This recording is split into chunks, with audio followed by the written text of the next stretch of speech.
A reading from the Holy Gospel according to Matthew. Some of the scribes and the Pharisees said to Jesus, "Teacher, we wish to see a sign from you." He said to them, "An evil and unfaithful generation seeks a sign, but no sign will be given it except the sign of Jonah the prophet. Just as Jonah was in the belly of the whale 3 days and 3 nights, so will the Son of Man be in the heart of the earth 3 days and 3 nights. At the judgment, the men of Nineveh will arise with this generation and condemn it, because they repented at the preaching of Jonah. And there is something greater than Jonah here. At the judgment, the queen of the south will arise with this generation and condemn it, because she came from the ends of the earth to hear the wisdom of Solomon. And there is something greater than Solomon here." The Gospel of the Lord. So I had a cool little gift last night. As I prepared to celebrate Mass, I saw that the Mass intention was for Cowboys. And I thought, how cool. I love Cowboys. The world needs more Cowboys, as the University of Wyoming slogan says. So you all know that I like country music, right? Well, I pretty well stopped listening to new country music in about 2004, probably, because it just started to get off the rails. That is until now, when I just got the new album by Chancey Williams. So Chancey is a Wyoming Catholic cowboy. He's from Moorcroft, Wyoming. And his latest album, the first album on that, says, "The world needs a few more cowboys." I love that song. It says, "The world needs a few more cowboys, a few more people who ain't afraid to make noise." Right? That's awesome. A few more people who ain't afraid to make noise. I'd take it a little step further and say the church needs more cowboys, a few more people who ain't afraid to make noise. I think of the prophets, the prophet Jonah in today's gospel. Jonah was not afraid to make noise. Jesus was not afraid to make noise. We need a few more people who aren't afraid to make noise.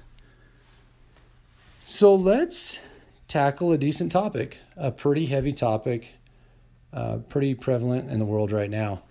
And that's the wearing of masks, right? We see big companies, big corporations say, "You can't come into our business unless you're wearing a mask." Cool. That's their right, right? I may not be shopping there, but that's their right. I respect that. But what I don't respect is what I call the fallacy that me not wearing a mask is me not caring about you. That is a fallacy. And I've tried to figure out, why is that a fallacy? That does not resonate well with my gut, my heart, right? And I've tried to reason through that. Why is that so? And I've found it difficult to kind of reason through that. And that's where I've come to the conclusion that this is because this is what I call a liberal fallacy.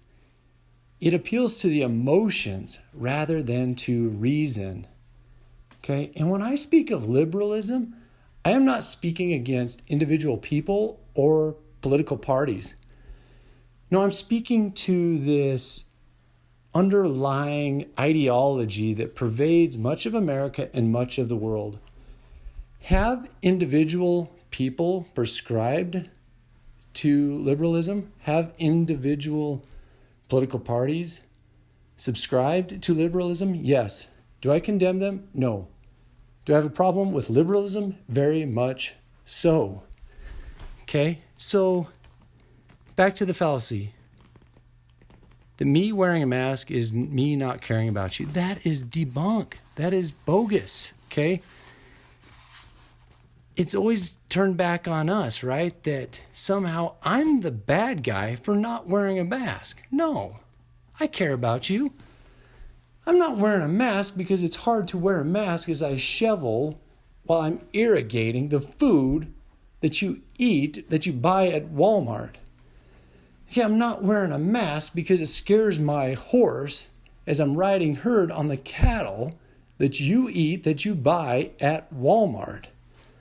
Okay, I'm not wearing a mask because I like to smell the fresh air as I cut lumber that you buy at Home Depot, right?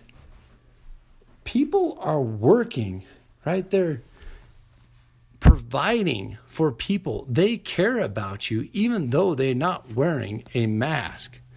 Okay, the list goes on, okay? But the truth about it is that this mandatory wearing a mask around the world is basically an effort to keep us silent, to keep good men and women from speaking the truth. I will wear a mask when it's appropriate, but I will not subscribe to the fallacy that me not wearing a mask is me not caring about you. Yes, the world needs more cowboys, and the church needs more cowboys. A few more people who ain't afraid to make noise.